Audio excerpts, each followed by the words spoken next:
जो अब मैं बताने वाला हूँ वो मैंने एंड के लिए बचा के रखा था, क्योंकि तुम लोग एंड तक देखते नहीं हो। जो एंड तक देखेगा उसी को मिलेगा। तो यहाँ पे एबिलिटीज में देखो क्या है, स्टार, मतलब ये वाला टोकन हर काम कर सकता है। मेरे को नहीं चाहिए, मैं नहीं चाहता कि ये हर काम करे। मान लो एक यूजर ने 5 मोबाइल ऐप, मतलब 5 मोबाइल है उसके पास, पांचों में उसने अलग अलग एप्लीकेशन इंस्टॉल करी और यूज कर रहा है। मैं नहीं चाहता। अगर आप भी लारावेल में एपीआई बना रहे हो और आप चाहते हो कि सिर्फ ऑथेंटिकेटेड यूजर्स ही आपकी एपीआई को एक्सेस कर पाए, तो ये वीडियो आपके लिए। आज की इस वीडियो में हम सिर्फ लारावेल सेंटम को ही नहीं इंस्टॉल करेंगे, बल्कि हम समझेंगे कि यूजर ऑथेंटिकेशन काम कैसे करता है, पासपोर्ट क्या होता है ना, ओऑथ क्या होता है, और चीजें कैसे चलती हैं, टोकन क्या होता है, कैसे जनरेट होता है, और एपीआई को किस तरीके से बनाना चाहिए, एचटीटीपी वर्ब्स क्या होती हैं। तो थ्योरी बहुत हो गई, चलो मेरी स्क्रीन पे चलो और सिर्फ ना 2 मिनट का अपना अटेंशन स्पैन बढ़ा लो, ताकि आप लोगों को मैं थोड़ी सी थ्योरी समझा सकूं। क्योंकि बिना थ्योरी के अगर मैं डायरेक्ट आपको प्रैक्टिकल पे लेके चलूंगा ना, तो आपको लगेगा कि यार ये क्या है, ये क्या है, ये क्यों है। तो आप डिमोटिवेट हो जाओगे और आप सोचोगे कि यार मैं नहीं कर रहा, मुझे तो बस कॉपी पेस्ट वाला कंटेंट दे दो, है ना। वो नहीं करना है, हमको समझना है। तो चलो, यहाँ पे ना मेरी स्क्रीन के ऊपर मैंने पेंट खोल लिया हुआ है। अब मैं आपको कुछ कुछ चीजें पहले बता देता हूँ। सबसे पहले आपको पता होना चाहिए एचटीटीपी वर्ब्स के बारे में। एचटीटीपी वर्ब्स 5 तरीके की होती हैं जनरली। एक होता है गेट, एक होता है पोस्ट, एक होता है पुट, एक होता है पैच, एक होता है डिलीट। तो इनके नाम से ही हमको पता चल रहा है कि जो गेट है वो डेटा गेट करता है, जो पोस्ट है वो डेटा सेंड करता है और डेटा को हाइड करके सेंड करता है। देखो, अब ये जो मैंने यहाँ पे एचटीटीपी वर्ब सर्च किया गूगल पे, तो गूगल का जो फॉर्म है ना वो गेट मेथड पे चल रहा है। मुझे कैसे पता? देखो यहाँ पे क्वेश्चन मार्क लगा के इन्होंने आगे ऐसे गेट मेथड में डेटा भेजा है ना। तो ये जो डेटा इन्होंने भेजा है वो मुझको दिखाई दे रहा है। अब मान लो अगर मेरा एक लॉगिन का फॉर्म है और उस फॉर्म के अंदर ऐसे मैंने ईमेल लिखा है, ऐसे पासवर्ड लिखा है, तो मेरे बगल में या मेरे पास में या फिर आगे पीछे जो भी खड़े होकर मेरी स्क्रीन को देख रहे हैं ना, उनको पता चल जाएगा कि यार मेरा पासवर्ड क्या है। तो ऐसे ही उस चीज से बचने के लिए जब भी हमको सेंसिटिव इंफॉर्मेशन भेजनी होती है या फाइल अपलोड करनी होती है, तो हम हमेशा पोस्ट मेथड का यूज करते हैं। ऐसे ही एक डिलीट मेथड होता है, उसका हम यूज करते हैं किसी भी रिसोर्स को डिलीट करने के लिए। मतलब मान लो अगर आपका एक ई कॉमर्स सिस्टम है, आप कार्ट को डिलीट करना चाहते हो या कार्ट में से आइटम को डिलीट करना चाहते हो, विशलिस्ट को डिलीट करना चाहते हो, तो वहां पे हम डिलीट मेथड का यूज करते हैं। और उसके अलावा हमारे पास में जो पुट है और पैच है, तो पुट क्या करता है कि अपडेट करने के काम आता है। मान लो आपका कोई यूजर है, आप यूजर को अपडेट कर रहे हो, तो आपको पुट यूज करना पड़ेगा। लेकिन यहाँ पे एक कैच है। कैच ये है कि पुट क्या करेगा कि एक एक एंटिटी को अपडेट करेगा। मतलब यूजर कॉलम के अंदर, सॉरी यूजर टेबल के अंदर जितने भी कॉलम्स है ना, उन सभी को अपडेट कर देगा। लेकिन अगर आप पार्शियल अपडेट करना चाहते हो ना, तो आप पैच का यूज करोगे। पार्शियल अपडेट समझते हो कि भाई मुझे यूजर का ना सिर्फ नेम अपडेट करना है। तो ये तो बेसिक बेसिक चीजें हैं जो आपको पता होनी ही चाहिए। अच्छा, अब देखो, आपको ये भी पता होना चाहिए कि सेशन ऑथेंटिकेशन और टोकन बेस्ड ऑथेंटिकेशन में डिफरेंस क्या है। तो मैं आपको वो बता देता हूँ। मान लो कि ये आपकी एक वेबसाइट है, ठीक है। आपने यहाँ पे मान लो एक लॉगिन का फॉर्म था और यहाँ पे ईमेल था, यहाँ पासवर्ड था, आपने भर के सबमिट बटन पे क्लिक कर दिया। क्लिक करते ही आप रिडायरेक्ट हो गए उस वेबसाइट के होम पेज के ऊपर और लॉगिन हो गए। तो इस तरीके के ऑथेंटिकेशन को हम लोग बोलते हैं सेशन बेस्ड ऑथेंटिकेशन या कुकी बेस्ड ऑथेंटिकेशन। अब ये काम कैसे करता है? जैसे ही आपने लॉगिन कर लिया ना, आपका एक सेशन जनरेट होता है सर्वर के ऊपर। देखो, सर्वर के ऊपर ना एक सेशन जनरेट होता है और वो स्टोर हो जाता है। लेकिन डेटा स्टोर कैसे होता है? की वैल्यू में। मतलब कि की तो उसकी ये है, वैल्यू उसकी ये है। तो जब आप लॉगिन को फॉर्म को सबमिट कर रहे हो ना, तो साथ में जो ब्राउजर है वो आपके कुकी को भी सेंड कर देता है। समझ रहे हो? अब कुकी में ना आपकी की पड़ी होती है कि भैया आपके कुकी का वैल्यू ये है और आपकी कुकी की ये है। एग्जाम्पल से समझाता हूँ। मान लो कि आपके कुकी में वैल्यू है 123 और आपके कुकी का नाम है माई कुकी, है ना। तो वो इसको सेंड कर देगा। अब जैसे ही आप लॉगिन हो जाओगे, सर्वर क्या करेगा, ये जो माई कुकी है ना उसके नाम से एक सेशन जनरेट कर देगा। और जब भी वो नेक्स्ट टाइम आपको रिडायरेक्ट करेगा डैशबोर्ड के ऊपर ना, तो वो देखेगा कि अच्छा ये माई कुकी से आ रहा है, तो इसको ये वाला सेशन है, तो ये लॉगिन है, तो इसको ये वाला यूजर यहाँ पे रिटर्न कर दो। तो इस तरीके से सेशन या कुकी बेस्ड ऑथेंटिकेशन चलता है। अब जो JWT ऑथेंटिकेशन है या फिर टोकन बेस्ड ऑथेंटिकेशन है ना, वो थोड़ा अलग तरीके से चलता है। अभी यहाँ पे क्या हो रहा था कि कुकी सेंड हो रही थी जब जब हम पेज को रिलोड कर रहे थे या फिर कोई भी एजेक्स रिक्वेस्ट मार रहे थे, तो उस कुकी से वो ऑथेंटिकेट हो जा रहा था, है ना। लेकिन एपीआई के केस में क्या है कि कुकी तो होती नहीं, क्योंकि कुकी तो ब्राउजर के पास में सेव होती है। अब एपीआई में तो कोई ब्राउजर है ही नहीं, तो हम क्या करते हैं, वहां पे टोकन सेंड करते हैं हर रिक्वेस्ट में। हर रिक्वेस्ट में हम टोकन सेंड करेंगे हेडर्स के अंदर, अगर ये यूजर लॉग्ड इन है तो। समझ रहे हो? तो जब हम टोकन सेंड करेंगे, सर्वर देखेगा कि ये टोकन किसका है, क्या ये वैलिड भी है या नहीं, एक्सपायर है या नहीं। अगर सब कुछ चाहिए तो वो आपको लॉगिन करा के आगे का जो भी प्रोसेस है वो उसको फॉलो करेगा और आपको जो भी रिस्पॉन्स है वो रिटर्न कर देगा। बस इतना सा ही करना होता है ना। अब क्या है कि देखो, सेशन बेस्ड ऑथेंटिकेशन के लिए लोग अलग लाइब्रेरी यूज करते हैं और जो टोकन बेस्ड ऑथेंटिकेशन है उसके लिए लोग अलग लाइब्रेरी यूज करते हैं, लेकिन हम ऐसा नहीं करेंगे क्योंकि हम लारावेल यूज कर रहे हैं और लारावेल बहुत ज्यादा स्मार्ट हो गया है। लारावेल के पास में एक पैकेज है लारावेल सेंटम, तो वो क्या करता है, सेशन बेस्ड ऑथेंटिकेशन और कुकी बेस्ड ऑथेंटिकेशन और जेडब्ल्यूटी या टोकन बेस्ड ऑथेंटिकेशन सब एक साथ प्रोवाइड करा देता है। तो अब चलो चलते हैं कोड के ऊपर। तो यहाँ पे ना मैंने एक सैम्पल प्रोजेक्ट इंस्टॉल करके रखा हुआ है। इसके अंदर अभी मैंने कोई कोड नहीं किया है, और किया भी है तो वो एपीआई से रिलेटेड है नहीं। तो यहाँ पर क्या है ना कि देखो, लारावेल 13 है मेरे पास में। अब वो हम चेक कैसे करते हैं, आई बिलीव तुमको वो पता होगा। तो यहाँ पे ना मैं एक टर्मिनल खोल लेता हूँ क्योंकि अभी हमको उसकी ज़रूरत पड़ेगी। तो आपको करना क्या है, सबसे पहले ना आपको सेंटम पैकेज इंस्टॉल करना है या एपीआई इंस्टॉल करनी है। कैसे करोगे, देखो आपको जाना है सीडी, आपका जो भी प्रोजेक्ट का पाथ है ना, आपको उस पाथ के अंदर जाना है। तो अब आपको उस पैकेज को इंस्टॉल करना है, लारावेल सेंटम को। तो कैसे करोगे, जाना है टर्मिनल पे, सीडी करना है अपने प्रोजेक्ट के पाथ पे, और यहाँ पे आपको लिखना है PHP artisan install colon API। तो जैसे ही आप ये इंस्टॉल करोगे ना, देखो अब ये क्या कर रहा है, जो सेंटम वाला पैकेज है उसको इंस्टॉल कर रहा है, देखो दिख रहा है। अब इसने क्या किया, इंस्टॉल किया, बोल रहा है one new database migration has been published, would you like to run all the pending database migrations. अब क्या है कि क्योंकि मैंने बोला ये टोकन बेस्ड ऑथेंटिकेशन भी करता है, तो टोकन कहीं ना कहीं तो सेव करने होंगे। अब सेव करने होंगे तो उसकी एक माइग्रेशन है और वो ऑलरेडी पब्लिश हो चुकी है, बस मुझे येस करना है और वो माइग्रेशन चल जाएगी। अभी मैंने येस किया तो देखो इसने क्या बोला, इसमें भाई मैंने ये वाली ना एक माइग्रेशन चलाई है। अब माइग्रेशन अगर इसने चलाई है तो मेरे पास में टेबल भी आई होगी, मैं आपको दिखा देता हूँ। तो ये जो मेरा डेटाबेस है उसके अंदर देखो एक इसने टेबल बना दी है, पर्सनल एक्सेस टोकन। ओके, अब इसके अंदर ना एक एक बहुत अच्छा फीचर और है, वो क्या है, टोकन बेस्ड आप अलग अलग एबिलिटीज भी डाल सकते हो। मतलब एक ही यूजर है, वो मोबाइल से लॉगिन कर रहा है, दूसरा और वही सेम यूजर मान लो टैबलेट से लॉगिन कर रहा है, दोनों अलग अलग एप्लीकेशन बनी हुई है एंड्रॉइड के ऊपर। और मैं बोल रहा हूँ कि भाई जो एंड्रॉइड वाला टोकन है ना, वो डेटा रिफ्रेश कर सकता है, लेकिन जो टैबलेट वाला है वो नहीं कर सकता। तो इसके एबिलिटी के अंदर मैं डाल दूंगा कि भाई तू ये कर सकता है और तू ये नहीं कर सकता है। पहला फीचर तो ये है। दूसरा ये एक्सपायर सेट, मतलब कि वो टोकन ऑटोमेटिकली कब एक्सपायर हो गया, है ना। तो चलो इसको हम लोग अभी देखेंगे, बट फिलहाल के लिए हमारे पास क्या है कि ये इंस्टॉल हो गया। अब हमको सबसे पहला स्टेप क्या करना है, सबसे पहला स्टेप आपको करना है, आपको जाना है अपने यूजर वाले मॉडल पे। ओके, आप आ गए यूजर वाले मॉडल पे। अगर आप लॉगिन करा रहे हो कस्टमर से तो आपको जाना होगा कस्टमर वाले मॉडल से। बेसिकली जिस भी टेबल से आप लॉगिन करा रहे हो ना, उसके आपको मॉडल में चले जाना है और यहाँ पे आपको एक नया ट्रेड ऐड करना है। कौन सा ट्रेड, हैज एपीआई टोकन्स। अब क्या होगा, लारावेल को पता चल जाएगा कि यार ये वाला जो यूजर है ना, या जो ये वाली जो टेबल है या जो ये मॉडल है, इससे जो भी लोग लॉगिन करेंगे ना उनके पास में एपीआई टोकन हो सकते हैं। समझ रहे हो?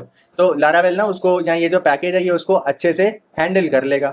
अच्छा, अब क्या है कि जब हमने उस पैकेज को इंस्टॉल किया ना, तो कॉन्फ़िग के अंदर जब आप देखोगे तो आपको एक नई फाइल मिलेगी centum.php।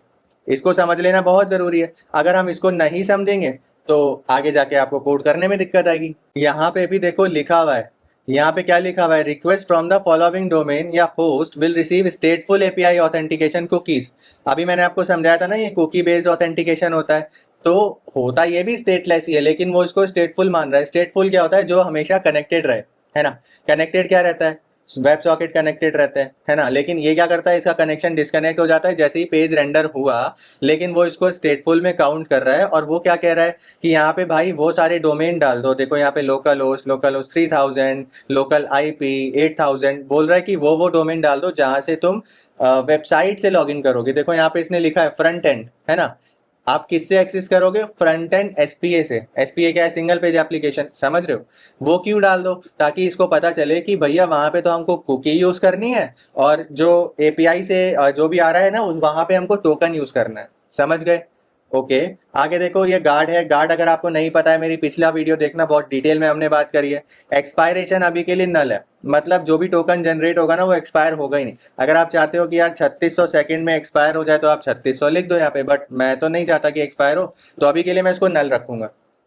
टोकन प्रीफिक्स, अगर आप चाहते हो कि आपके टोकन पे ना कोई एक प्रीफिक्स लग के आ जाए, जैसे मैं बोलता हूँ मेरा हर टोकन, मान लो एक टोकन मेरा ऐसा है, तो मैं मान लो मैं बोल रहा हूँ कि हर टोकन के पहले दिवेश हाइफन लगा होना चाहिए।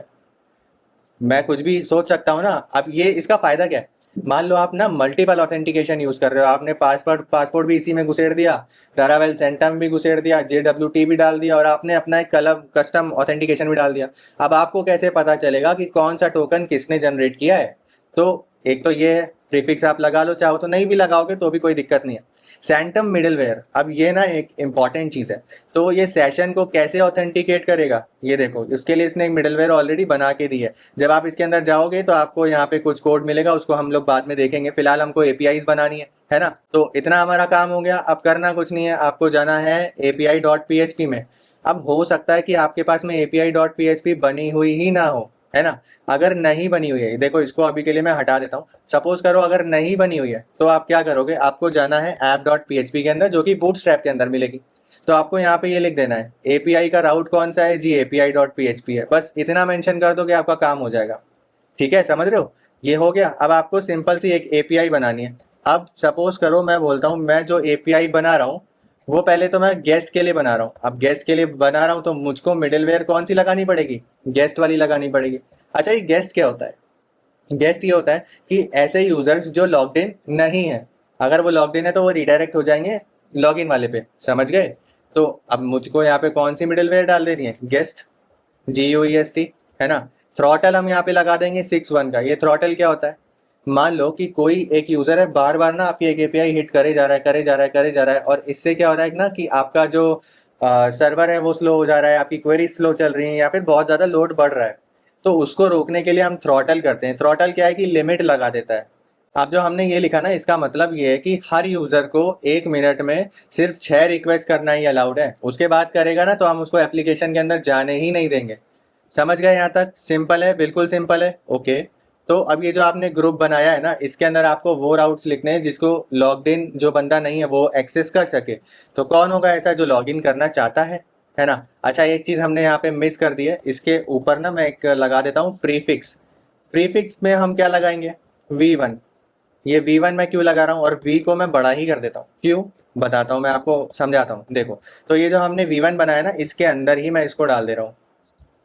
अब हम ये V1 V2 V3 क्यों करते हैं, तो हम लोग इसको बोलते हैं वर्जन कंट्रोल। इससे फ़ायदा क्या होता है, मान लो कि आपका मोबाइल ऐप है जिसका वर्जन है 1.0.0। अब वो आपकी ये वाली एपीआई को यूज़ कर रहा है ना। अब आपको क्लाइंट ने बोला कि यार इस एपीआई के रिस्पॉन्स में ना अभी एक कॉलम जा रहा है जिसको हम बोलते हैं टोटल, और उसके अंदर टोटल अमाउंट जा रहा है, कुछ भी हो सकता है वो। तो वो बोलता है क्लाइंट आपको कि यार इसको ना आप माई टोटल कर दो। अगर अब आप इसको माई टोटल करोगे तो जो मोबाइल ऐप इस वाली एपीआई को यूज़ कर रहा है उसके पास तो एरर आ जाएगी, है ना। तो हम क्या करेंगे, जब हमको ऐसा कोई भी चेंजेस करने होंगे ना तो हम नया एक प्रीफिक्स बना लेंगे। कैसे, यहाँ पे मैंने कॉपी किया, इसको मैं बोलूंगा V2। अब V2 के अंदर मैं चेंज करूंगा और मोबाइल ऐप वाले को बोलूंगा कि भाई तुम ना माइग्रेट कर लो अपनी एपीआई को और V2 यूज करने लग जाओ, और V2 में ऐसा ऐसा रिस्पॉन्स आएगा। समझ गए? ओके, तो अभी हम बात कर रहे हैं सिर्फ और सिर्फ V1 की। तो यहाँ पे मुझे क्या करना है, अब मुझको एक गेट रिक्वेस्ट बनानी है, नहीं गेट नहीं, मुझको एक पोस्ट रिक्वेस्ट बनानी है। मैंने आपको बताया था ना कि गेट क्या होता है, पोस्ट क्या होता है। अभी हम लोगों ने HTTP वर्ब्स की बात करी थी।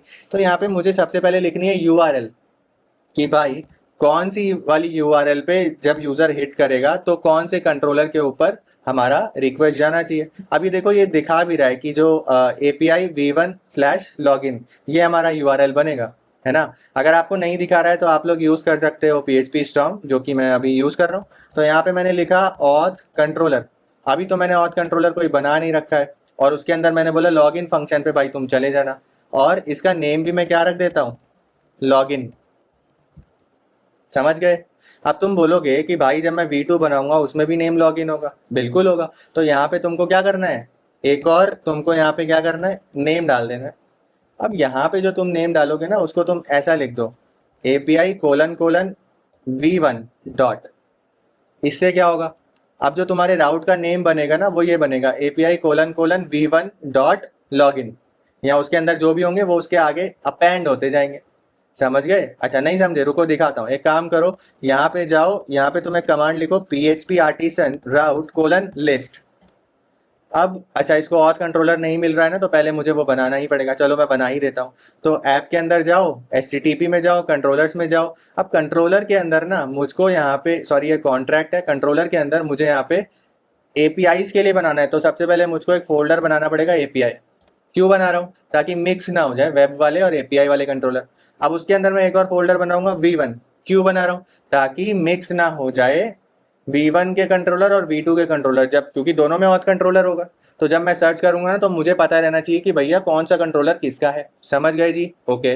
अब यहाँ पे तुम बना लो कंट्रोलर। यहाँ पे मैंने लिखा ऑथ कंट्रोलर, और यहाँ पे ये क्लास जो है ना हमारी वो यहाँ पे बन के रेडी हो गई। अब करना कुछ नहीं है, यहाँ जाना है, इसको हमको कर लेना है इम्पोर्ट। ओके जी, इम्पोर्ट हो गया। यहाँ पे एक लॉगिन फंक्शन है तो मैंने यहाँ पे लॉगिन फंक्शन बना दिया। सिंपल। देखो अब यहाँ पे यूआरएल दिखा रहा है, उसका नेम भी दिखा रहा है मुझको, है ना, और पोस्ट मेथड है वो भी दिखा रहा है। ओके, अब आ जाओ तुम टर्मिनल पे, अब लिखो राउट कोलन लिस्ट। तो अब तुम देखोगे जो मेरा लॉगिन वाला जो यूआरएल बना है, देखो ये जो पोस्ट है, इसका तुम नेम देखो क्या बना है। समझ गए? अब मैंने ये एपीआई कोलन कोलन क्यों लिखा? भाई मुझे ना इससे एकदम क्लियर पता चल रहा है कि ये वाला जो मेरे राउट है, या जितने भी राउट जो एपीआई के हैं ना, वो एपीआई कोलन कोलन से स्टार्ट हो रहे हैं। समझ गए? ठीक है जी। अब यहाँ पे आपको सबसे पहले ले लेनी है लॉगिन रिक्वेस्ट, है ना, लॉगिन रिक्वेस्ट। और अच्छा, ये क्लास तो अभी हमने बनाई नहीं, तो इसको हम पहले बना लेंगे। तो यहाँ पे लॉगिन रिक्वेस्ट या फिर लॉगिन एपीआई रिक्वेस्ट, आप कुछ भी इसको नाम दे दो। अब क्योंकि ये एपीआई की रिक्वेस्ट है ना, तो इसीलिए मुझको इसको थोड़ा सा अलग ही रखना था। तो चलो मैं लॉगिन रिक्वेस्ट ही कर देता हूँ। अब आपको कहाँ जाना है? HTTP के अंदर जाना है, रिक्वेस्ट के अंदर जाना है, और यहाँ पे आपको एक नया फोल्डर बना लेना है। फोल्डर क्यों बनाना है? क्योंकि भैया ये एपीआई के लिए है। अच्छा, अगर एपीआई के लिए है तो यहाँ पे आपको क्या करना है? फिर से एक और फोल्डर बनाना है V1 के लिए। बना दिया जी। अब जब मैंने ये बना दिया, यहाँ पे मैं एक लारावेल फॉर्म रिक्वेस्ट बनाऊंगा जिसका मैं नाम रखूंगा लॉगिन रिक्वेस्ट। ऐसे ही तो हम बनाते हैं। ओके, तो इसको यहाँ पे मैं इंपोर्ट कर लूंगा। अब देखो इंपोर्ट हो गया हमारा। अब हमको क्या करना है? लॉगिन रिक्वेस्ट पे जाओ, यहाँ पे तुम रूल्स बना दो कि भैया ईमेल आना चाहिए, रिक्वायर्ड होना चाहिए, स्ट्रिंग होना चाहिए, ईमेल टाइप होना चाहिए, मतलब वैलिडेट होना चाहिए, मैक्सिमम 255 कैरेक्टर होना चाहिए। पासवर्ड मैंने बोल दिया मिनिमम 8 कैरेक्टर होना चाहिए। यहाँ पे हमारा वैलिडेशन का काम तो हो गया खत्म। ठीक है। अच्छा, वैलिडेट करने के बाद, लॉगिन करने के बाद हम और भी एपीआईज बनाएंगे। मैं आपको सिखाऊंगा कि मतलब कैसे लॉग्ड इन वाली एपीआईज एग्जीक्यूट होती है, कैसे नॉन लॉग्ड इन वाली एग्जीक्यूट होती है ना। तो देखो यहाँ पे अब हमारे पास में ये वैलिडेट होके आ गया डेटा। अब जब तुम्हारे पास में डेटा वैलिडेट होके आ गया है तो तुम ये सोच रहे होगे कि अभी परमिशन का हम कैसे करेंगे, टोकन का कैसे करेंगे। रुक जाओ रुक जाओ। तो अब यहाँ पे तुमको क्या करना है? यूजर निकाल लो। ओके, यूजर कैसे निकालोगे? जो तुम्हारा यूजर का मॉडल है, तुमने बोला कि ये जो रिक्वेस्ट से जो ईमेल आ रहा है ना, वो निकाल लो। ठीक है। अब ये सारा काम ना हम लोग करते हैं सर्विसेज के अंदर, रिपोजिटरी के अंदर। वो मैं नहीं कर रहा हूँ क्योंकि आर्किटेक्चर में ऑलरेडी एक्सप्लेन कर चुका हूँ, है ना। और जो पूरा एंटायर प्रोजेक्ट का वीडियो है वो उसकी एडिटिंग चल रही है। देखो ये रही ऑलरेडी फाइनल कट प्रो मेरे पास में खुला हुआ है। यहाँ पे मैं तुमको दिखाऊं तो एडिटिंग चल रही है, वो आएगा, जल्दी आएगा। बट एनीवेज, अब क्या है कि तुम सबसे पहले ये देखो, अगर यूजर नहीं है या फिर उसका पासवर्ड मैच नहीं है तो तुमको क्या रिस्पॉन्स भेजना होगा? जल्दी बताओ। कि भैया तुम्हारा जो पासवर्ड है या जो अकाउंट है वो डू नॉट एग्जिस्ट है। लेकिन यहाँ पे ना एक गड़बड़ है, हम रिस्पॉन्स ऐसे नहीं भेजेंगे। हम उसके लिए ना एक अलग से क्लास बना लेंगे। ओके, उस क्लास का नाम मैं रखूंगा एपीआई रिस्पॉन्स हेल्पर। तो हेल्पर हम कहाँ बनाते हैं? हेल्पर के फोल्डर के अंदर बनाते हैं, और हेल्पर का फोल्डर हम रखते हैं ऐप के अंदर।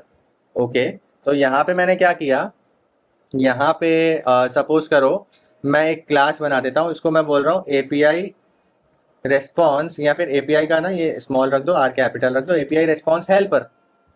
ओके, अब इसको मैं बोलूँगा एक स्टैटिक फंक्शन बना रहा हूँ। देखो मैंने यहाँ पे ना नॉन स्टैटिक फंक्शन नहीं बनाया, मैं यहाँ पे स्टैटिक फंक्शन बना रहा हूँ। अब इसको मैं बोल रहा हूँ भाई सक्सेस। अगर सक्सेस है तो डेटा में जो भी मैं डेटा दूँ वो दे दो, मैसेज में दूँ वो दे दो, जो कोड हो वो दे दो, है ना। वो मतलब रिटर्न कर दो बेसिकली। तो यहाँ पे मैं क्या रिटर्न करूंगा? Return response Jason. डेटा में क्या जाना चाहिए? वो डेटा जो आगे से आया है, और कोड में कोड चला जाए। और कोड बाय डिफॉल्ट मैंने क्या रखा है? देखो 200 रख दिया है यहाँ पे। क्यों रख दिया है? क्योंकि बाय डिफॉल्ट स्टेटस कोड 200 होता है सक्सेस के लिए। अच्छा, ऐसे ही ना मेरे को एक एरर के लिए भी बनाना है। अब मैं ये क्यों बना रहा हूँ और मैं ये सब कर भी क्यों रहा हूँ, क्यों है मुझे इसकी ज़रूरत? कल को मान लो मुझे डेटा को डेटा वन करना है, तो मैं एक एक जगह इतने सारे कंट्रोलर में क्यों करूँगा? नहीं करूँगा। मतलब रेस्पॉन्स में कोई भी चेंज करना है ना, तो मैं सीधा यहीं आके लिखूंगा, सारे रेस्पॉन्स चेंज हो जाएंगे। या फिर क्लाइंट बोलता है मुझे ना सबका लॉग चाहिए, तो यहाँ पे मैं हर रेस्पॉन्स को लॉग में ऐड कर दूंगा, और मुझे एक एक जगह जा करके करने की ज़रूरत नहीं पड़ेगी। अच्छा जी, अब ये एरर हो गया। तो एरर का देखो यहाँ पे कोड क्या है, बाय डिफॉल्ट है 400। अब आप कुछ भी रख सकते हो, बाय डिफॉल्ट कोड है ना, मैंने बाय डिफॉल्ट 400 रखा है। डेटा में डेटा आ गया, मैसेज में मैसेज आ गया, और मैसेज नलेबल भी हो सकता है। ओके। अब ना एक और एरर हम यहाँ पे रख सकते हैं, फॉर एग्जांपल ऑथेंटिकेशन एरर आ सकती है ना। तो चलो अभी के लिए हम उसको नहीं रखते हैं, जैसे जैसे उसकी नीड पड़ेगी हम इस क्लास को और एक्सटेंड करते जाएंगे।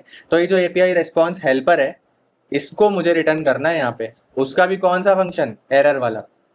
ओके। अब एरर में सबसे पहले डेटा क्या, डेटा में मेरे को नल भेजना है कि भाई मैं तो कोई सा भी डेटा नहीं भेजना चाहता। अब मैं बोलूंगा कि मैसेज में क्या भेज दो, इनवैलिड क्रेडेंशियल्स भेज दो, है ना, खत्म कहानी। यहाँ तक हमारा काम खत्म। अब बहुत इंपॉर्टेंट चीज़ है, अब समझने वाली चीज़ है। अब क्योंकि यहाँ पे यूज़र भी मिल चुका है और पासवर्ड भी जो है वो मैच हो चुका है, अब हमको क्या करना है, टोकन क्रिएट करना है। कैसे क्रिएट करेंगे, यहाँ पे मैं लिखूंगा टोकन, और यूज़र का मैं बोल रहा हूँ कि एक टोकन ना क्रिएट कर दो। ठीक है। अब यहाँ पे हमको एक पैरामीटर पास करना होता है, उस पैरामीटर में हमको नेम डालना होता है। मान लो कि ये टोकन मैं जनरेट कर रहा हूँ मोबाइल एपीआई के लिए, ठीक है, या मोबाइल ऐप के लिए, तो यहाँ पे मैं लिख दूंगा मोबाइल ऐप। और मोबाइल ऐप से मैंने बोला प्लेन टेक्स्ट टोकन मेरे को तो निकाल के दे दो। अच्छा जी, अब टोकन मेरे को मिल गया। अब हम यहाँ पे ना सक्सेस का यूज़ अभी नहीं करेंगे, सक्सेस का यूज़ हमको तब करना होता है जब हम नॉर्मल से हम कुछ भेजना चाहते हैं, लेकिन हम यूज़ करेंगे रिसोर्स का, क्योंकि यहाँ पे तो हमको यूज़र रिटर्न करना है। जहाँ पे आपको कोई मॉडल नहीं रिटर्न करना होगा ना, वहाँ पे आप उसका यूज़ कर सकते हो, समझ रहे हो। टोकन हमको मिल गया, तो मैं क्या बोल रहा हूँ, यूज़र के अंदर टोकन सेट कर दो अभी के लिए, टेम्परेरी, सेव नहीं करा रहा हूँ मैं, देखो, क्योंकि उसके अंदर कोई कॉलम भी नहीं है और मुझको सेव कराना भी नहीं है। अगर अब मैं इसको डीडी करता हूँ अभी के लिए, है ना, तो चलो एक बार हम इसको चला के देख लेते हैं कि भाई ये एप्लीकेशन चल कैसे रही है। तो पोस्टमैन खोल लो, अगर पोस्टमैन तुम्हारे पास नहीं है तो तुम पोस्टमैन को इंस्टॉल कर लो। ओके। तो यहाँ पे ना मैं एक न्यू क्रिएट कर दे रहा हूँ। मेथड क्या है हमारा, पोस्ट है जी। ओके, हमारा यूआरएल क्या है, तो यूआरएल ब्राउजर से आके पहले तो बेस यूआरएल कॉपी करो। पोस्टमैन पे हम बेस यूआरएल कैसे सेट करते हैं, कैसे वेरिएबल्स बनाते हैं, उसके ऊपर हम आएंगे, है ना। ये सेट करो। अब हमारा यूआरएल क्या है जी, एपीआई है। एपीआई के बाद क्या है, V1। देखो, एपीआई के बाद क्या है, V1/login। ओके। अब जब तुम इसको पहले अगर गेट करके देखोगे ना, तो वो देखो क्या बोलेगा कि भाई तुम्हारा जो मेथड है, the get method is not supported for इस वाले राउट के लिए, और बोल रहा है सपोर्टेड मेथड क्या है, पोस्ट है। और स्टेटस कोड देखो क्या मिल रहा है, 405 मिल रहा है, मिल रहा है ना। तो यहाँ पे हेडर्स में जाओ, हेडर्स में तुम लिखो एक्सेप्ट, कि भाई मैं तो जेसन एक्सेप्ट करूंगा। अगर तुम उसमें रिस्पॉन्स दे रहे हो तो दे दो, नहीं दे रहे हो तो फिर मेरे को मतलब नहीं, मुझे जेसन में चाहिए। ठीक है। अब चलो इसको हम पहले तो कर लेते हैं पोस्ट। अब जब मैंने पोस्ट किया तो देखो ये क्या बोल रहा है, auth guard API is not defined. तो ये जो एरर आ रही है ना, auth guard API not defined, ये मैं बताता हूँ आपको क्यों आ रही है, क्योंकि हमने गार्ड को गलत सेट किया है। अब जो मेरा एडमिन यूजर है ना, वो देखो हमें दो चीजें सेट करनी है। आपको हमेशा गार्ड सेट करना जरूरी नहीं है, अगर आप सेट कर रहे हो तो आप वेब सेट करो, लेकिन मेरा जो गार्ड है वो अलग है। क्यों अलग है, क्योंकि भाई यूजर जो है ना मेरा, उसका गार्ड है एडमिन, और मेरे पास में कस्टमर भी है, उसका गार्ड है कस्टमर। मेरे पास में दो टाइप के यूजर है, मल्टी ऑथ है। अब मल्टी ऑथ कैसे करते हैं ये नहीं आता, तो मेरा पिछले से पिछला वीडियो देखो, डाला हुआ है। अब हमने ना, मुझे याद है कि मिडिल वेयर लगाई थी api.php में, तो जो गेस्ट है उसका गार्ड कौन सा होना चाहिए, एडमिन होना चाहिए। अच्छा, अब हम चला के देखते हैं। ओके, तो यहाँ पे जब मैं सेंड करता हूँ तो देखो एरर आ गई ना, email is required, password field is required, API हमारी वर्क कर रही है। ओके। तो अब यहाँ पे मुझको जेसन में डेटा भेजना है, कैसे भेजेंगे, ईमेल में मैं क्या डाल दूंगा, ईमेल डाल दूंगा। अब ईमेल क्या है मेरी, रुक जाओ मैं अपने डेटाबेस से ईमेल को निकाल लेता हूँ। अच्छा, पर्सनल एक्सेस टोकन वाला ना, अभी देखो ये खाली है रिकॉर्ड, तो जब मैं लॉगिन कर लूंगा ना तो इसके अंदर टोकन सेव हो जाएगा। बट एनीवेज, यहाँ से मैंने मेरा जो पहला यूजर है वो कॉपी कर लिया, और अभी के लिए ना मैं सपोज करो पासवर्ड को नहीं डालता हूँ, तो देखो पासवर्ड की एरर आ गई। अब हम इसमें पासवर्ड भी भर के भेज देते हैं, और पासवर्ड की हमने मिनिमम लेंथ क्या रखी थी, 6 या 8, बोलो बोलो, मैंने 6 लिखा, तो देखो क्या बोल रहा है, कम से कम 8 कैरेक्टर्स होना चाहिए। ठीक है। तो यहाँ पे 7 8 8 तक डाल दिया। अब देखो डीडी हो गया, क्या डीडी हो गया, वही यूजर जो कि लॉग्ड इन हुआ है। तो देखो यहाँ पे ना रिस्पॉन्स में टोकन आ रहा है यूजर के अंदर। जब क्यों आ रहा है, क्योंकि ना मैंने जब ये लिखा यूजर के अंदर टोकन जब मैंने लिखा तो ये आ गया। पर ये किस में आ रहा है, एट्रीब्यूट्स में आएगा, ओरिजिनल में नहीं आएगा। क्यों, ओरिजिनल मतलब एक्चुअली में डेटाबेस में थोड़ी है, इस टेबल के अंदर, वो तो मैंने अभी ऐसे ही अलग से डाल दिया है ना। अब हमको करना क्या है, कुछ भी नहीं, अब हमारा काम हो गया, बस रिसोर्स बनाओ और रिस्पॉन्स रिटर्न करो, हमारा काम हो गया। अच्छा, तो कैसे रिस्पॉन्स रिटर्न करना है, तो रेस्पॉन्स हमको रिटर्न करना है यूज़र रिसोर्स से। अब ये रिसोर्स क्या होता है, सुनो बताता हूँ। सपोज करो तुम्हारा एक यूज़र है जो तुम भेज रहे हो रेस्पॉन्स में, किसके रेस्पॉन्स में, लॉगिन के रेस्पॉन्स में तुम यूज़र भेज रहे हो। जब वो प्रोफाइल अपनी चेक करे या गेट करे तब तुम यूज़र भेज रहे हो, है ना। और मान लो कि कार्ट किसने ऐड करी, उसके यूज़र के रिलेशन में तुम यूज़र भेज रहे हो। अब तुम जब 3-3 बार यूज़र भेज रहे हो तो ये तीनों बार तुम कोड अलग अलग क्यों लिखोगे कि आईडी जानी चाहिए या ये जाना चाहिए या वो जाना चाहिए, या जो भी एक ही बार लिखोगे। तो उसकी ना एक क्लास बनाएंगे जिसको हम लोग बोलते हैं रिसोर्स। ओके, तो रिसोर्स कैसे बनाएंगे और कहाँ बनाएंगे, पहले हम देखते हैं कमांड में कि क्या हमको वो बनाने का ऑप्शन दिया है लारावेल ने। तो PHP आर्टिसन में एक रिसोर्स, कौन सा रिसोर्स, यूज़र रिसोर्स। तो देखो उसने क्या बोला कि भाई उसने रिसोर्सेज के अंदर एक यूज़र रिसोर्स बना दिया। अच्छा, तो अगर उसने ये बना दिया है तो यहाँ पे यूज़र रिसोर्स लिख दो और अपना जो यूज़र है वो यहाँ पे पास कर दो। अब यूज़र रिसोर्स के अंदर देखो क्या होगा, ये क्या बोल रहा है कि टू एरे कर दो, मतलब जो भी डेटा आ रहा है ना उसको टू एरे करके बस रिटर्न कर दो और कुछ करना ही नहीं है। तो जब मैं यहाँ पे सेंड करता हूँ तो देखो मुझको जेसन में रिस्पॉन्स मिल गया। अब रिस्पॉन्स में क्या मिला, आईडी मिली, client ID, name, email, phone, और देखो साथ में मुझको टोकन मिल गया, है ना। टोकन मुझे मिल गया, यूज़र यहाँ पे लॉगिन हो गया। अच्छा, लॉगिन तो हो गया, लेकिन मैं चाहता हूँ कि यार ये क्लाइंट आईडी और ये अपडेटेड ऐड, क्रिएटेड ऐड, ये मैं उसको देना ही नहीं चाहता हूँ। तो क्या क्या करना है, अच्छा एक चीज़ और, तो ये रिसोर्स जो है ना ये हम हर जगह यूज़ कर लेंगे जहाँ जहाँ भी हमको यूज़र भेजना है आगे। तो क्या करो, यहाँ पे ना तुम एक एरे रिटर्न करो, है ना। अब एरे में तुम क्या रिटर्न करोगे, तुम बोलो कि भाई मुझे ना एक आईडी भेजनी है यूज़र की, तो दिस आईडी, बस तुम इतना सा रिटर्न कर दो। अब देखो तुमको रेस्पॉन्स में क्या मिलता है, सिर्फ आईडी आ रही है यूज़र की। अच्छा, आईडी आ गई, अब तुमको भेजना क्या क्या था, भाई मुझको तो नेम भेजना है ना। तो डॉलर दिस का नेम भेज दिया। मुझको मान लो नेम के अलावा क्या भेजना है, टोकन भेजना है, तो मैंने यहाँ पे टोकन डाल दिया। ओके, तो डिस टोकन, इसके अलावा ना मुझको कुछ भेजना ही नहीं है रिस्पॉन्स में। तो मैंने यहाँ पे क्या किया, कस्टमाइज़ कर लिया अपने डेटा को, समझ गए। लॉगिन की एपीआई कुछ इस तरीके से चलती है, इस पेरेंट वाले को आप तब यूज़ करेंगे जब आपको सारा का सारा डेटा भेजना होगा। तो यूज़र का जो रिस्पॉन्स है वो हमने कस्टमाइज़ कर लिया। अब अक्रॉस दी एप्लीकेशन, पूरी एप्लीकेशन के अंदर कहीं भी यूज़र रिटर्न हो रहा है, बस ये एक लाइन लिख दो, यूज़र पास कर दो, काम खत्म, समझे। ओके, अब हमने लॉगिन तो करा लिया। अब मैं चाहता हूँ कि लॉगिन के बाद वाली चीज़ें हम कैसे करते हैं। ओके, तो यहाँ पे तुम एक और राउट बनाओ, ऑथ लिखो, उसके अंदर एडमिन लिखो, फिर से तुम थ्रॉटल लगाओ, है ना। ये बेसिकली ग्रुप बना दिया मैंने। अब ये क्या है, ऊपर तो गेस्ट था, मतलब जब लॉगिन नहीं तो वो इसको एक्सेस कर सकता है, लेकिन जब वो ऑलरेडी लॉगिन है तो वो इनके राउट को एक्सेस करेगा। अब यहाँ पे ना टेस्ट के लिए मैं एक मान लो डेटा गेट करने के लिए एक मैं अलग से राउट बना दे रहा हूँ। यहाँ पे मैंने लिखा टेस्ट। ओके, टेस्ट में अभी के लिए मैंने ऑथ कंट्रोलर ही डाल दिया और फंक्शन मैंने दे दिया टेस्ट। ओके, अब ऑथ कंट्रोलर के अंदर मुझे एक फंक्शन बनाना भी पड़ेगा, तो यहाँ पे मैं लिख दूंगा टेस्ट। और रिक्वेस्ट के अंदर अगर तुमको कुछ वैलिडेट कराना है तो तुम करा सकते हो, है ना, करा सकते हो टेस्ट। अभी यहाँ पे मैं क्या रिटर्न कर देता हूँ, सक्सेस, मतलब मैं ऐसे ही डेटा को मैं ब्लैंक छोड़ता हूँ और मैसेज के अंदर मैं लिख देता हूँ हेलो। मैं तुमको ये दिखाने के लिए कर रहा हूँ कि क्या वो लॉगिन है एक्चुअली में, तो वो हम कैसे चेक करेंगे। तो मैंने क्या किया, यहाँ पे मैंने ये डाला, अब लॉगिन की जगह मैं लिख रहा हूँ टेस्ट। तो ये मुझको ऐसा क्यों बोल रहा है, क्योंकि ये देखो रीडायरेक्ट करने की कोशिश कर रहा है कहाँ पे, लॉगिन वाले पेज पे। क्यों, क्योंकि उसको लग रहा है भाई मैं लॉगिन हो ही नहीं। ऐसा उसको क्यों लग रहा है, क्योंकि मैंने यहाँ पे टोकन पास नहीं किया। अच्छा, टोकन पास कैसे करते हैं, देखो या तो तुम हेडर में यहाँ पे जाके लिखो ऑथराइजेशन, है ना। यहाँ पे तुम वैल्यू में लिखो बियरर, बियरर लिखो, उसके आगे जो भी तुम्हारा टोकन है वो पेस्ट कर दो। लेकिन I don't like this way, तो हम क्या करेंगे, ऑथराइजेशन में जाओ। अब ऑथराइजेशन भी ना बहुत तरीके के होते हैं।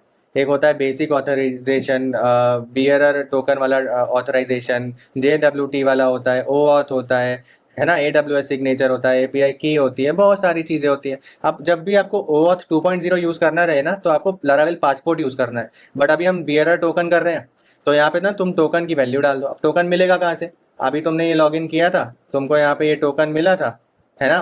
तो यहाँ पे तुमने देखो, तुम इसको ना यहाँ पे टोकन में वैल्यू पास कर दो। अब इसको सेंड करने से पहले एक चीज़ दिखाता हूँ। तुम चलो मेरे साथ में डेटाबेस में, और ये जो पर्सनल एक्सेस टोकन, ये जो जितने भी बने, जितनी बार हमने लॉगिन किया है ना, तो यहाँ पे तुम देख रहे हो कि लास्ट यूज डेट, अभी तक इनका यूज़ ही नहीं हुआ एक बार भी। ओके, क्योंकि हमने लॉगिन करके कोई एपीआई को एक्सेस ही नहीं किया। अब मैं इसको करता हूँ, तो अभी भी इसको लग रहा है कि मैं ना कोई वेब पे लॉगिन कर रहा हूँ या मैं ब्राउजर पे जा रहा हूँ और मैं उसके ऊपर नहीं जा रहा हूँ। ऐसा उसको क्यों लग रहा है? क्योंकि भाई तुमको ये बताना भी तो पड़ेगा मिडलवेयर में कि ये जो ऑथेंटिकेशन है ये सेंटम टाइप का है। क्यों बताना पड़ेगा, बताता हूँ। देखो यहाँ पे लिखोगे तुम सेंटम, है ना, और जब तुम सेंटम लिख दोगे तो वो क्या करेगा कि सेंटम वाले मिडलवेयर को यूज करने लगेगा। तो अब तुम यहाँ पे देखो, मैं सेंड करता हूँ, इसने मेरे को बोल दिया हेलो भैया लॉगिन हो गया। अगर अगर मैं ना टोकन की वैल्यू थोड़ी सी गलत कर देता हूँ, देखो यहाँ पे ना लास्ट में 3 6 है तो मैं इसको 3 5 कर देता हूँ। अब ये क्या बोल रहा है, फिर से एरर दे रहा है। क्यों? क्योंकि क्यों दे रहा है एरर, अभी तुमको मैंने क्या समझाया। अब देखो पहले तो तुम यहाँ पे लिखो एक्सेप्ट एप्लीकेशन स्लैश जेसन, ठीक है। अब देखो जेसन में रिस्पॉन्स मिल गया तुमको, अब वो HTML नहीं मिल रही ना गंदी सी। बट एनीवेज अब जो तुम्हारा टोकन है वो क्या है, 3 6 है। और देखो जब ये तुमको अनऑथेंटिकेटेड आया ना तो ये 401 आया साथ में। ओके, तो तुमने यहाँ पे ये सेंड कर दिया, डेटा में तुमको डेटा मिल गया, मैसेज में तुमको हेलो मिल गया जो मैंने भेजा था। अब सपोज करो ये जो गेट वाली जो एपीआई है ना ये टेस्ट नहीं है, ये है गेट ऑल यूजर्स की। तो मैं यहाँ पे क्या लिखूंगा, सिर्फ यूजर्स लिखूंगा। अच्छा यूआरएल हमको कैसे सेट करने होते हैं समझाता हूँ। अगर तुमको सारे यूजर्स गेट करने हैं तो तुम यूआरएल हमेशा एक तो मेथड लिखोगे गेट और यहाँ पे लिखोगे यूजर्स। अब बात सिर्फ यूजर्स की नहीं है, कल को तुम कार्ट लिख दो, है ना, कार्ट्स लिख दो, कल को तुम ऑर्डर्स लिख दो। मैं सिर्फ एग्जांपल दे रहा हूँ, तुम अच्छे से इसको समझ लेना। तो यहाँ पे मैंने लिख दिया यूजर्स। ओके, अगर मुझे कोई डेटा भेजना है या मान लो मुझे ना कोई एक पर्टिकुलर यूजर गेट करना है, यहाँ पे तो सारे ही गेट हो रहे हैं, तो पर्टिकुलर गेट करना है तो यहाँ पे लिखोगे स्लैश और आईडी, जो भी उस यूजर की आईडी होगी। और हमेशा तुम्हारा राउट लिखने का तरीका, राउट का जो यूआरएल है लिखने का तरीका यही होगा, इंडस्ट्री स्टैंडर्ड है ये। और ऐसा ही तरीका फेसबुक, मेटा, व्हाट्सएप ये सब लोग यूज करते हैं। अगर अब तुमको डिलीट करना है किसी पर्टिकुलर यूजर को तो यहाँ पे मेथड तुम डालोगे डिलीट और यूआरएल अभी भी वही रहेगा। देखो यूआरएल सेम है, मेथड बदल गया। अच्छा, अगर अब तुमको करना है अपडेट तो यहाँ तो तुम पोस्ट चला लो, है ना, अब ये यही रहेगा, यूआरएल अभी भी यही रहेगा। अगर तुमको पूरा ही अपडेट करना है पुट चला लो, पार्शियल करना है पैच चला लो, है ना। तो अब तुम बोलोगे यार पोस्ट कब यूज करें और ये पैच कब यूज करें। ओके, तो अगर तुम्हारी एपीआई सिर्फ और सिर्फ अपडेट कर रही है तब तो तुम पैच या पुट यूज कर लो। लेकिन तुम्हारी एपीआई ना मल्टीपल काम कर रही है, जैसे पहले यूजर को अपडेट किया, फिर नोटिफिकेशन को सेंड किया, है ना, फिर मान लो कि किसी थर्ड पार्टी एपीआई को कॉल किया, तो यार वो काम सिर्फ पैच का थोड़ी ना है, तो वहां पे तुम पोस्ट यूज कर लो। मेक सेंस, है ना। तो अभी हम लोग सिर्फ गेट की बात कर रहे हैं, तो तुमको ये तो पता है कि तुमको डेटा कैसे भेजना है और किस तरीके से तुमको राउट बनाना है। अभी मैं तुमको डेटा भेज के दिखाता हूँ। तो ये जो यूजर्स है, फंक्शन का नेम सपोज मैंने लिख दिया गेट यूजर्स कंट्रोलर। तुम यार और कंट्रोलर की जगह तुम अपना जो भी तुम्हारा कंट्रोलर होगा तुम वो डाल देना। ओके, अब यहाँ पे मैंने वो फंक्शन तो बना दिया गेट यूजर्स। अब मुझको ये नहीं रिटर्न करना। अभी हमने आपको क्या बताया था, हमने क्या बनाए थे, रिसोर्स को बनाया था हमने। अच्छा, इस रिसोर्स के अंदर ना ये जो टोकन है इसको तुम नलेबल रख लो, हर बार थोड़ी ना टोकन जाएगा, समझ गए। ये भेजने को तुम भेज भी सकते हो। तो यहाँ पे तुम क्या करो, यूजर्स निकाल लो सारे। अब बहुत लोग क्या करते हैं ना, पहले चेक कराते हैं कि भाई यूजर एम्प्टी तो नहीं है, अगर एम्प्टी है तो ये एरर भेजो वो भेजो। नहीं, हमको कुछ करना ही नहीं है, तुम सीधे सीधे ना रिसोर्स यहाँ से रिटर्न कर दो। सिर्फ 2 लाइन का कोड है ये, देखो मैं दिखाता हूँ तुमको। तो अब मैं अगर टेस्ट की जगह मैंने क्या लिखा यूआरएल में, यूजर्स लिखा, सेंड किया, अब मुझे डेटा मिल गया, है ना, डेटा मिल गया। डेटा में मुझको एक यूजर है जो कि मुझे यहाँ पे मिल गया। ओके, अब तुम बोलोगे कि भाई मेरे पास में तो यूज़र ज़्यादा है, कैसे, दिखाता हूँ मैं तुमको। ये जो मैजिक हो रहा है, 2 यूज़र है लेकिन वो दूसरे क्लाइंट का है, देखो क्लाइंट आईडी 2 है। लेकिन तुम बोलोगे भाई आपने तो यहाँ पे वेयर की कंडीशन ही नहीं लगाई। भाई वहाँ पे ग्लोबल स्कोप चल रहा है, वो क्या होता है कैसे होता है, वीडियो ऑलरेडी लाइव है उसकी, इसी चैनल पे इसी प्लेलिस्ट पे जाके देखना। ओके, अब यहाँ पे क्या करता हूँ ना मैं कि एक और यूज़र बना लेता हूँ इसी क्लाइंट का। यूज़र मैं रखता हूँ T10, बाकी सब कुछ सेम। अब मैं एपीआई को कॉल करता हूँ, तो मैंने यहाँ पे किया सेंड, तो देखो मेरे को ये मिल गया। ठीक, अभी अगर ऑथोराइजेशन में मैं फिर से ना इसको 7 कर दूं तो ये तुरंत अनऑथेंटिकेटेड कर देगा मुझको। अब ये तो हो गई बेसिक बेसिक बात। अब ये वाली जो अब मैं बताने वाला हूँ वो मैंने एंड के लिए बचा के रखा था, क्योंकि तुम लोग एंड तक देखते नहीं हो, जो एंड तक देखेगा उसी को मिलेगा। अब मैं बोलूँ कि यार मुझे तो ना ये वाला जो यूज़र जो लॉग्ड इन है इसको कराना है लॉग आउट। अब यार लॉग आउट कैसे कराएंगे, लॉग इन कैसे है। टोकन से लॉगिन है, उसका टोकन डिलीट कर दो। कैसे डिलीट करोगे, देखो बताता हूँ मैं। तो एक तरीका तो ये है कि तुम ऑथोराइजेशन से करंट टोकन निकाल लो, है ना। अब एक और तरीका है, तुम निकालो रिक्वेस्ट से यूजर। तो रिक्वेस्ट से यूजर तुमको मिलेगा कि नहीं मिलेगा, देखो सेंड करो, यूजर हमको मिल रहा है। अब यूजर के अंदर एक रिलेशनशिप होगा, आई डोंट नो, यहाँ देखो यहाँ पे लोड हो गया है एक्सेस टोकन। कौन सा एक्सेस टोकन, जो भैया अभी यहीं पे यूज हुआ है, समझे। तो यूजर से तुम क्या निकाल लो, तुम इसको बोलो कि भाई जो एक्सेस टोकन है, कौन सा, करंट एक्सेस टोकन, वो ला के दो मुझे। तो अच्छा जी ठीक है, इसको सेंड करो। अब देखो करंट एक्सेस टोकन तुमको मिल गया, मिला ना। अब इसी को मैं बोलता हूँ भाई डिलीट कर दो, मेरे को नहीं चाहिए ये वाला एक्सेस टोकन। ठीक है, सॉरी डिलीट की स्पेलिंग गलत थी, है ना। तो डिलीट कर दो। अब मैं इसको सेंड करूँ तो देखो ट्रू आ गया कि भाई उसने कर दिया डिलीट। अब मैं डीडी तो चलो लगा ही रहने दो। अब मैं फिर से अगर सेंड करता हूँ अनऑथेंटिकेटेड, क्यों भैया, वो टोकन ही एग्जिस्ट नहीं करता जो आप जिससे आप लॉगिन करने की कोशिश कर रहे हो। अब मैंने आप लोगों को बताया था कि ये जो टोकन है ना, इसमें हम कैपेबिलिटीज भी डाल सकते हैं। मतलब ये वाले टोकन के पास में एक परमिशन है और ये वही काम करेगा। ओके, कैसे करेंगे, तो जब मैं लॉगिन कर रहा हूँ यहाँ पे मैं लिख दूंगा, एक एरे पास कर दूंगा। अच्छा, उससे पहले मैं तुमको एक और चीज़ दिखाता हूँ। ये जो पर्सनल एक्सेस टोकन की जो टेबल बनी हुई है, इसमें अभी 4 थे, अब 3 ही रह गए क्योंकि हमने एक डिलीट कर दिया। तो यहाँ पे एबिलिटीज़ में देखो क्या है, स्टार, मतलब ये वाला टोकन हर काम कर सकता है। मेरे को नहीं चाहिए, मैं नहीं चाहता कि ये हर काम करे। क्या करो, यहाँ पे तुम पास कर दो कि भाई ये गेट यूजर्स कर सकता है ना। ये गेट यूजर कर सकता है ये वाला टोकन, मतलब अगर यूजर को गेट करना चाहे तो कर सकता है, और अगर ये और कुछ करना चाहे तो वो नहीं कर सकता। कैसे करेंगे, चलो हम लोग क्या करते हैं ना, फिर से लॉगिन करते हैं। तो मैं यहाँ पे आया, मैंने फिर से किया सेंड, हमको देखो नया टोकन मिला जिसकी आईडी है 5। अच्छा जी, तो अब क्या करो, यहाँ पे आके रिफ्रेश करो और देखो एबिलिटीज में क्या आ गया, गेट यूजर से आ गया। अब जो ये नया वाला टोकन है ना, हम इसको सेंड करते हैं। ओके, तो यहाँ से मैं कॉपी कर लेता हूँ, इसके ऑथोराइजेशन के अंदर मैं सेट कर देता हूँ। सेट हो गया। सेट होने के बाद में यार पहले तो मुझको ये डीडी हटाना है, वरना वो फिर से क्या हो जाएगा, डिलीट हो जाएगा।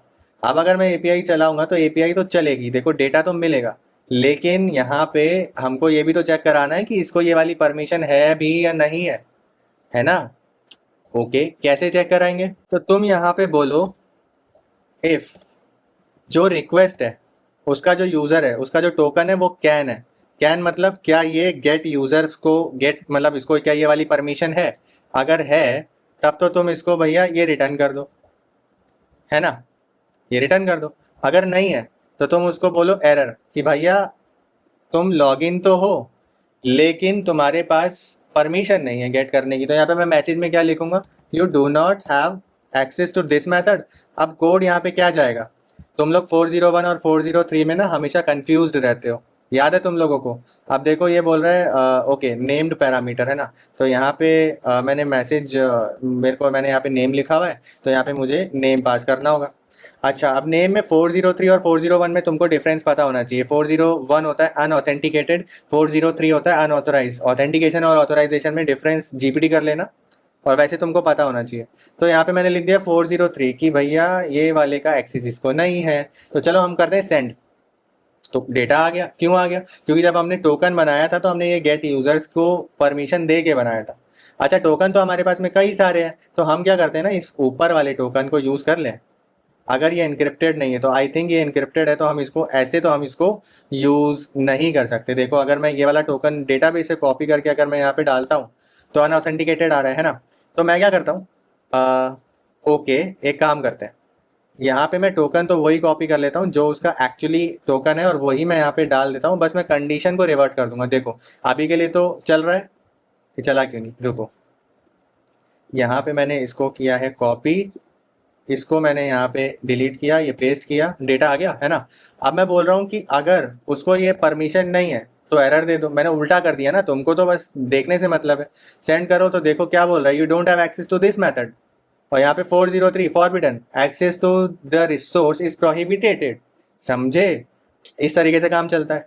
ओके, तो हमने ये भी देखा, अब ये भी देखा। अब क्या हो मैं तुमको बोलूँ कि ये जो करंट वाला टोकन है ना, इसको तो चलने दो, लेकिन जो पुराने जितने भी टोकन है ना वहां से लॉग आउट करा दो। मान लो एक यूजर ने 5 मोबाइल ऐप, मतलब 5 मोबाइल है उसके पास, पांचों में उसने अलग अलग एप्लीकेशन इंस्टॉल करी और यूज कर रहा है। मैं नहीं चाहता, मैं चाहता हूँ कि जो बाकी के टोकन है वो रिमूव कर दो। कैसे करोगे बताता हूँ। तो पहले तो तुम यहाँ पे निकालोगे करंट एक्सेस टोकन, यहाँ पे तुम लिखोगे current access token. Okay, current access token तो हमारे पास में आ गया।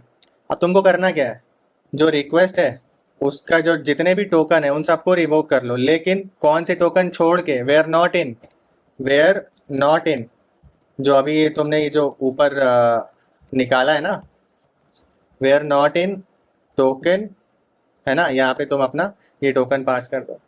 समझ गए?